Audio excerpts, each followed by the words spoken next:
close and shine like the star you are. Come on, sweetie, let's make some magic together.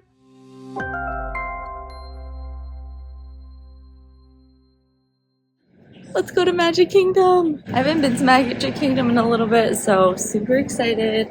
I don't know if I've ever rope dropped Magic Kingdom. I've always heard it's chaos and always kind of just stayed away from it.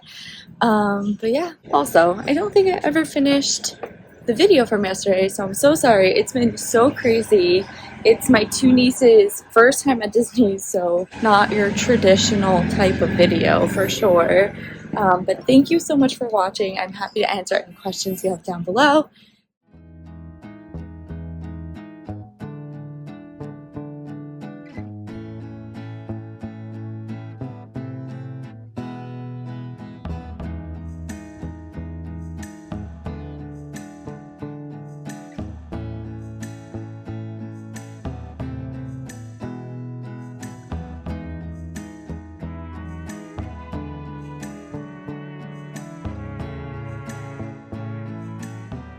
Heading on over to Rope Drop Magic Kingdom. Now, since I am a Disney Resort guest, I did get early theme park entry to Magic Kingdom, which occurs 30 minutes prior to park open. Most people head on over to Fantasyland to get in line for Seven Dwarfs Mine Train. Seven Dwarfs usually gets a very long queue and is not available on Genie Plus, aka Multipass. Rope dropping or waiting until after fireworks can be a great strategy for Mine Train. My family elected to rope drop Space Mountain over in Tomorrowland, which worked out perfectly. The kids absolutely love space.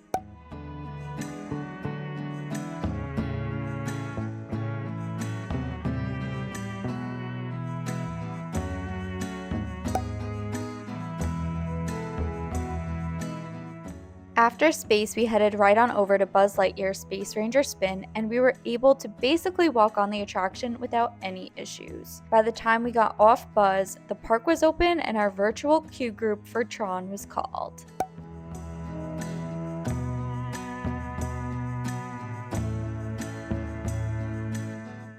Just got off Tron. It was amazing. Helpful hint, my niece actually didn't want to go on, so my sister did rider switch.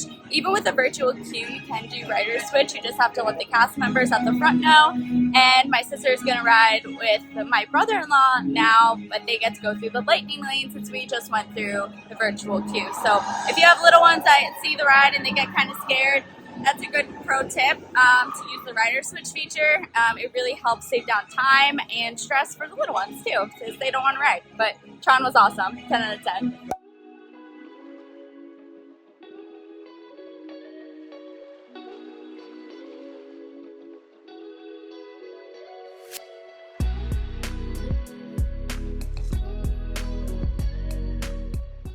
Picked up a quick bite from Joffrey's, which was much needed after a successful Tomorrowland rope drop. The frozen cappuccino dream and banana nut muffin really hit the spot. Yeah, this is our both rides of the day. Yeah. After riding Astro Orbiter, we scooted on over to ride People Mover. This is an awesome attraction that the whole family can enjoy, and usually it does not have a long wait at all.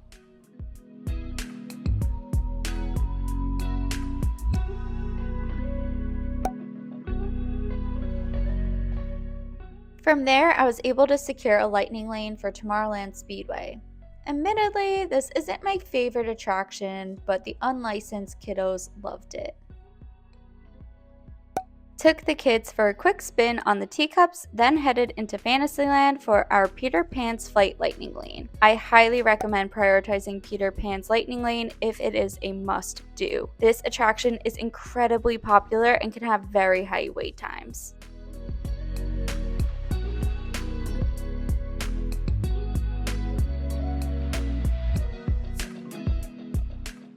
Picked up the loaded tots from Friar's Nook. This snack certainly hit the spot. I am an avid lover of all things tater tots, so I absolutely loved this snack. Now the menu has changed slightly at Friar's Nook. Instead of sour cream, the tots now come with ranch instead. The new cheddar, bacon, and ranch tots are $10.49.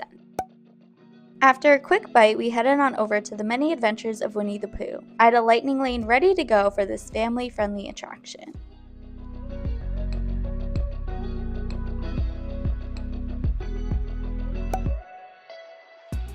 Our last attraction of the morning was Dumbo. Dumbo also has an amazing indoor playground that is great for kids of all ages.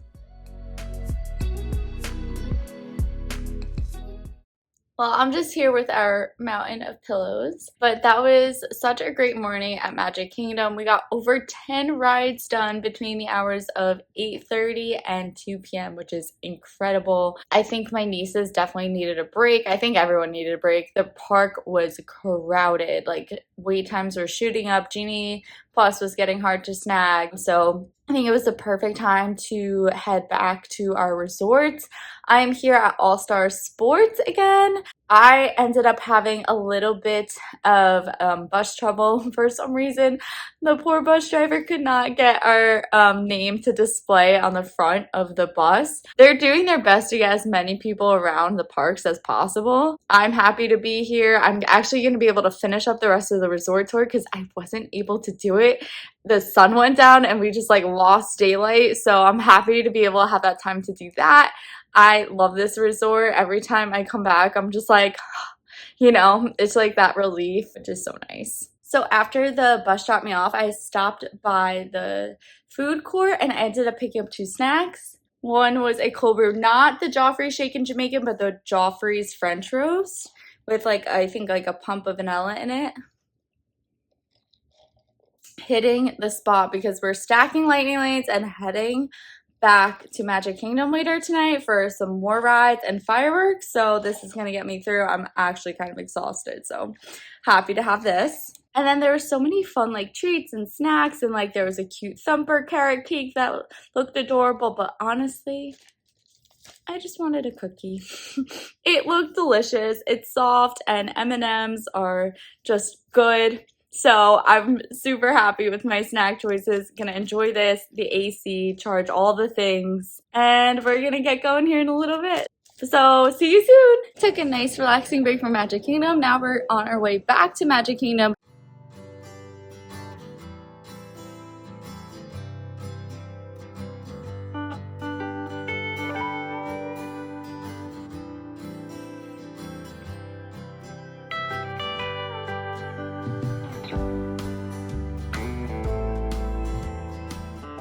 Picked up a smorgasbord of treats for dinner at Magic Kingdom. To start, I picked up the sweet and spicy chicken waffle sandwich, and it was just fine. I found the waffle to be a bit too soggy and wanted a bit more flavor from the chicken. From what I could tell, the menu changed slightly at Sleepy Hollow. They now offer a Mickey waffle with sweet and spicy maple chicken. I also mobile ordered mini corn dogs from Casey's Corner with a side of cheese sauce. Personally, the mini corn dog nuggies are one of my favorites in Magic Kingdom. I know Casey's Corner is not everyone's favorite, but I absolutely love it and much prefer to Sleepy Hollow. Hot take, I know.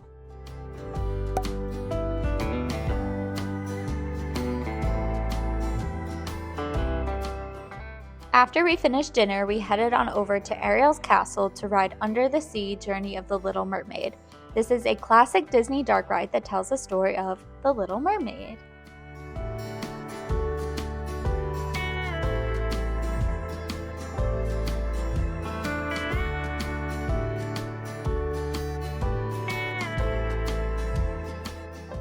Took the kids on a true Disney classic next.